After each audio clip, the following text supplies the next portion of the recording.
Hello चाँसर का स्वागत है आपका अपने यूट्यूब चैनल कंबोज सर पर। आई होप क्या सभी अच्छे होंगे। और फर्स्ट चैप्टर जो है वो आप लोगों ने बहुत अच्छे से रिवाइज कर लिया होगा, बहुत अच्छे से समझा आप लोगों ने। तो आज जो है आपका सेकंड चैप्टर स्टार्ट होने जा रहा है, जिसमें हम कवर करेंगे। आज जो हमारा पहला टॉपिक है एसिड्स। तो एसिड्स के बारे में, इसकी जो डेफिनेशन है, एसिड्स क्या होते हैं, इसकी जो फिजिकल प्रॉपर्टीज़ है, केमिकल प्रॉपर्टीज़ हैं, उनके बारे में डिटेल में जानेंगे। और कहाँ कहाँ से हम इसको प्राप्त कर सकते हैं, इसके बारे में पूरी जानकारी आज आपको मिलने वाली है। तो चैप्टर सेकंड, जिसका नाम है एसिड बेस एंड सॉल्ट्स, अम्ल क्षारक एवं लवण, तो इसके बारे में पूरा बच्चों डिटेल में जानेंगे। तो आज का जो हमारा टॉपिक हम कवर करेंगे वो है एसिड्स। तो सबसे पहले बात कर लेते हैं डेफिनेशन। तो डेफिनेशन क्या है बच्चों इसकी? N acid is a chemical substance that dissolves in water to produce hydrogen ions और हाइड्रोजनियम आयंस। यानी हम इसको अगर सिंपल भाषा में समझे या हिंदी में इसको अगर हम ट्रांसलेट करते हैं तो वह बनता है कि अम्ल वह रासायनिक पदार्थ है जो जल में घुलकर हाइड्रोजन आयन या हाइड्रोजनियम आयन प्रदान करता है। सिंपल सी डेफिनेशन कि अम्ल जो है जल के साथ रिएक्ट करके, यानी एसिड प्लस वाटर मिल करके क्या उत्पन्न करते हैं? H प्लस आयन प्रदान करते हैं। अब एसिड शब्द जो है, एसिड वर्ड जो है, आया कहाँ से? तो the word acid comes from the Latin word acidus which means sour. यानी एसिड शब्द की उत्पत्ति लैटिन भाषा के शब्द एसिडस से हुई है, जिसका अर्थ खट्टा होता है। तो अब यहाँ पर एक साइड में जो है आप लोग कुछ एसिड्स के एग्जांपल्स देख पा रहे होंगे, जैसे कार्बोनिक एसिड है, सल्फ्यूरिक एसिड है, टार्ट्रिक एसिड, और इनके यूज़ जो है वो भी आप लोग देख पा रहे होंगे। तो इसका जो है आप लोगों ने स्क्रीनशॉट ले लेना है। चलते हैं नेक्स्ट। अगला जो है हमारा फिजिकल प्रॉपर्टीज़। एसिड, आपने सिंपल डेफिनेशन, आपसे कोई पूछता है एसिड क्या है तो आप बोलेंगे जो जल में क्या है, पानी में घोलने पर H प्लस आयन देते हैं। क्लियर हो गया। इसकी फिजिकल प्रॉपर्टीज़ क्या होती है, यानी फिजिकल प्रॉपर्टीज़ के अंदर कैसे पता चलेगा कि आपकी ये जो है वो एसिड हैं, तो कैसे पहचान सकते हैं आप? तो सिंपल सा है कि अम्ल जो है स्वाद में खट्टा होता है। जो टेस्ट होता है एसिड का, acids are sour in taste. Second है एक्शन ऑन लिटमस, यानी आप इधर साइड में जो दो बॉक्स देख रहे हैं उसके अंदर आप लोग दो कागज़ टाइप देख रहे होंगे, पेपर जैसे देख रहे होंगे, जिनको हम लिटमस बोलते हैं। एक साइड है आपका ब्लू लिटमस पेपर और एक साइड है आपका रेड लिटमस पेपर। तो जब आप एसिड सॉल्यूशन में ब्लू लिटमस को डालते हैं तो वो टर्न हो जाता है किस कलर में? लाल में, रेड में। जैसे आप लोग देख पा रहे होंगे, ब्लू को हमने जो एसिडिक सॉल्यूशन है उसमें जैसे हमने उसके अंदर डाला उसको, तो वो किस में कन्वर्ट हो गया? रेड कलर में। और सेम जब हम रेड लिटमस पेपर को डालते हैं किसके अंदर? बेसिक सॉल्यूशन में, तो ये टर्न हो जाता है किसमें? ब्लू में। तो इस तरीके से आप लोग इजीली बता सकते हैं कि कौन एसिडिक है और कौन बेसिक है। तो ये आपका क्लियर हो गया कि अम्ल देखो नीले लिटमस पत्र को लाल कर देते हैं। क्लियर हो गया। Nature, they can causes severe burns on the skin and are corrosive in nature. ये त्वचा पर जलन पैदा करते हैं और संक्षारक प्रकृति के होते हैं। फिर है इलेक्ट्रिकल कंडक्टिविटी। तो अम्ल का जलीय विलयन मुक्त आयनों की उपस्थिति के कारण विद्युत का चालन करते हैं। तो यानी हम बोल सकते हैं कि जो एसिडिक होते हैं उसमें से करंट फ्लो होता है, इलेक्ट्रिसिटी फ्लो होती है। Aqueous solutions of acids conduct electricity due to free ions. Clear हो गया। आपसे कोई पूछे कि सबसे पहले बेसिक क्या, आप सिंपल से बोले कि एसिड क्या है, अम्ल क्या है, तो आप बोल सकते हैं कि जल में H प्लस आयन उत्पन्न करते हैं। अगर हम बात करें केमिकल डेफिनेशन की, रासायनिक समीकरण की, तो आप लोग क्या बोल सकते हैं कि ये जल में H प्लस आयन उत्पन्न करते हैं। या फिर और इजी लैंग्वेज में बोलना तो आप बोल सकते हैं स्वाद में, टेस्ट जो होता है इनका खट्टा होता है। या फिर और कैसे बता सकते, तो आप बोल सकते हैं कि ये जो है ब्लू लिटमस पेपर को रेड में टर्न कर देते हैं, यानी जो नीला लिटमस पेपर होता है वो लाल में बदल जाता है। या फिर जब हम इसको त्वचा के साथ कॉन्टैक्ट में लाते हैं तो ये क्या है? जलन पैदा करते हैं। क्लियर हो गया।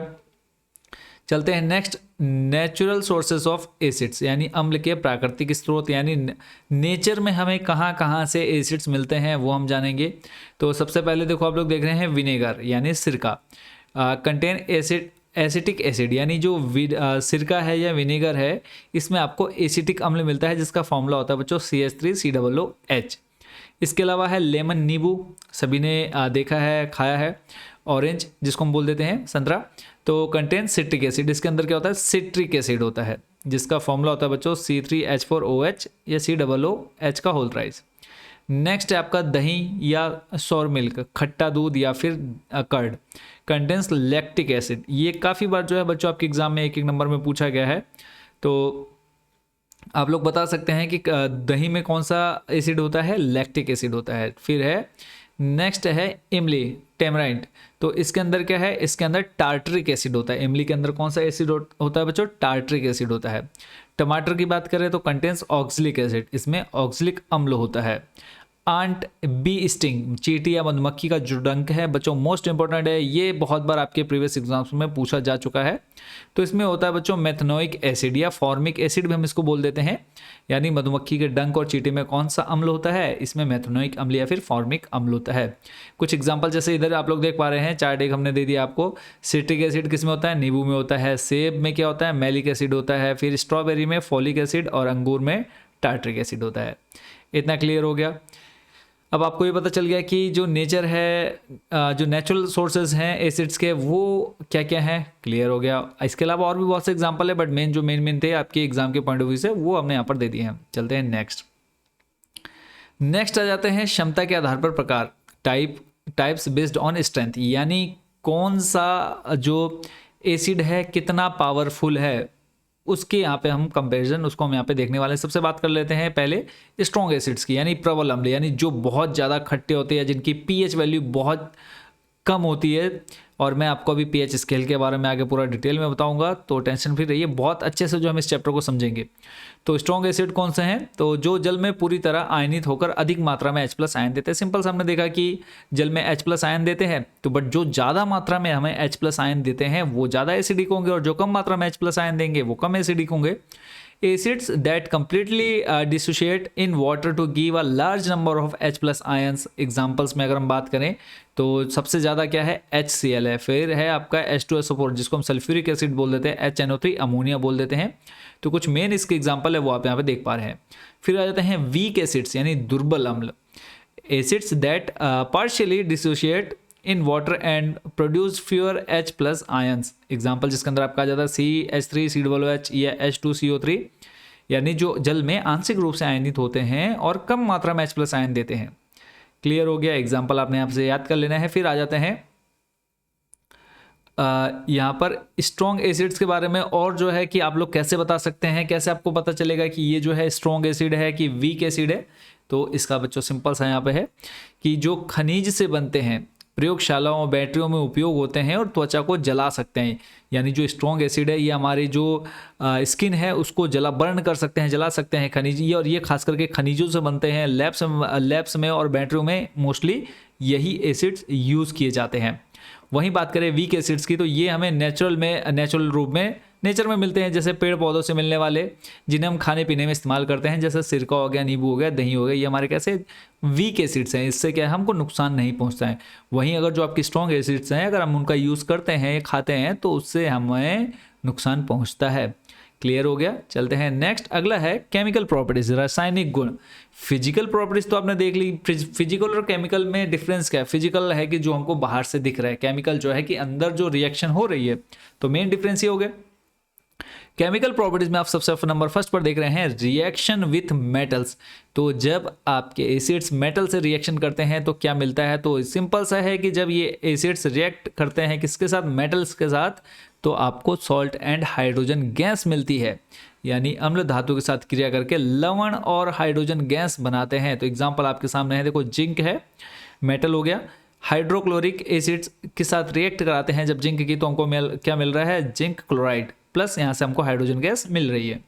फिर इसी की अभिक्रिया, यानी जब मेटल की रिएक्शन हम कार्बोनेट, धातु कार्बोनेट से क्रिया कराते हैं, तो acid reacts with metal carbonates to form salt, water and CO2 carbon dioxide gas. यानी अम्ल धातु जो है, अम्ल जो है किससे, धातु कार्बोनेट से क्रिया करके लवण, जल एवं कार्बन डाइऑक्साइड गैस बनाते हैं। यहाँ पे आप देख रहे हैं Na2CO3 जो है आपका धातु कार्बोनेट है, मेटल कार्बोनेट्स है। इसकी रिएक्शन जब हम एसिड से कराते हैं, HCl हो गया हाइड्रोक्लोरिक एसिड, तो हमें क्या मिल रहा है, सोडियम क्लोराइड मिल रहा है, वाटर मिल रहा है, प्लस कार्बन डाइऑक्साइड गैस मिल रही है। नेक्स्ट है रिएक्शन विथ बेसिस, यानी न्यूट्रलाइजेशन।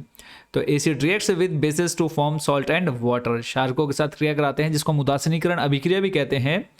तो अम्ल और क्षारक आपस में क्रिया करके लवण और जल बनाते हैं। आपसे एक नंबर में अलग से पूछ लेता है, neutralisation, what is neutralisation reaction, यानी उदासीनीकरण अभिक्रिया किसे कहते हैं। तो आप सिंपल बोलेंगे, जब एसिड और बेस की रिएक्शन होती है तो हमको सॉल्ट और वाटर प्राप्त होता है, जिससे हम क्या कहते हैं, न्यूट्रलाइजेशन या फिर उदासीनीकरण अभिक्रिया कहते हैं।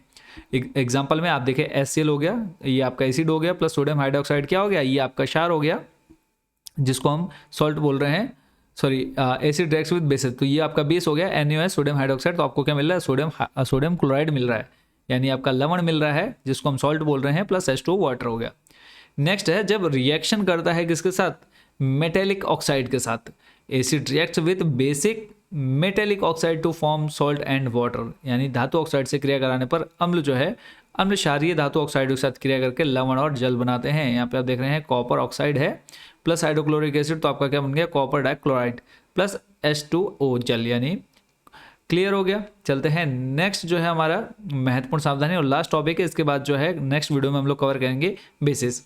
तो इंपॉर्टेंट क्वेश्चंस जो है आप देख रहे हैं, महत्वपूर्ण सावधानी, कई बार जो है आपके एग्जाम में बच्चों को क्वेश्चन पूछा गया है कि जब आप पानी के अंदर यानी वाटर के अंदर एसिड को मिक्स करते हैं तो क्या क्या सावधानी आपको रखनी चाहिए, वो आपने यहाँ पर जानना बहुत ज़्यादा जरूरी हो जाता है। तो डाइल्यूशन रूल जो है, तनुकरण नियम, इसमें क्या है, always add acid into water slowly with steering, never add water into concentrated acid, यानी हमेशा पानी में धीरे धीरे अम्ल को मिलाना चाहिए, सांद्र अम्ल में कभी भी पानी नहीं डालना चाहिए। यानी जो प्योर आप बोल सकते हैं कि प्योर आपका एसिड होता है उसके अंदर कभी उसके अंदर पानी नहीं डालना चाहिए, तो अचानक से पानी क्या हो जाएगा, बाहर निकलेगा और जो आपके स्किन को जला सकता है या आपको नुकसान पहुंचा सकता है। तो अब क्या करना चाहिए, पहले तो हम गलती क्या करते हैं, तो देखो जब आप सांद्र अम्ल यानी कॉन्सेंट्रेटेड एसिड में पानी डालते हैं तो पानी की पहली ही बूंद अम्ल से मिलते ही अचानक बहुत तेज गर्मी उत्पन्न करती है और इसके परिणाम क्या क्या हो सकते हैं, एसिड छिटकना, स्प्लैशिंग, यानी अत्यधिक ऊष्मा के कारण वह मिश्रण उबलकर आपके चेहरे, हाथ या कपड़ों पर छिटक सकता है जिससे आप गंभीर रूप से जल सकते हैं, यानी हमारी स्किन जो है वो बर्न हो सकती है। कांच के बर्तन का टूटना, अचानक पैदा हुई अत्यधिक गर्मी के कारण जिस कांच के बीकर या परख नली में एसिड है वह चटककर या टूटकर फट सकता है। अब सही तरीका क्या है, किस तरीके से जो है हमको अगर एसिड को मिक्स करना है वाटर में, H2O में, तो किस तरीके से कर सकते हैं। तो देखो पानी में धीरे धीरे अम्ल मिलाने से क्या होता है, सही तरीका जो है वो ये है आपका कि जब आप अधिक मात्रा में उपस्थित पानी में धीरे धीरे बूंद बूंद करके अम्ल मिलाते हैं और उसे लगातार हिलाते रहते हैं तो उत्पन्न होने वाली ऊष्मा को पानी अपने अंदर सोख लेता है, एब्जॉर्ब कर लेता है। पानी की मात्रा अधिक होने के कारण तापमान अचानक से बहुत ज़्यादा नहीं बढ़ता और दुर्घटना होने का खतरा समाप्त हो जाता है। तो ये था बच्चों हमारा टॉपिक एसिड, जिसके बारे में हमने पूरा डिटेल से जाना। आई होप बच्चों इस पूरे टॉपिक के बारे में, अब एसिड्स के बारे में आप लोगों को बहुत अच्छी खासी नॉलेज मिल गई होगी। तो अभी तक जिन बच्चों ने चैनल को सब्सक्राइब नहीं किया, सब्सक्राइब जरूर कर लीजिएगा। नेक्स्ट वीडियो में हम कवर करेंगे बेसिस। क्लियर है, तो तब तक के लिए सभी को tata bye bye and all the best आपको आपके बोर्ड एग्जाम के लिए। मिलेंगे बहुत जल्द पार्ट नंबर 2 में। Thank you so much for watching this video.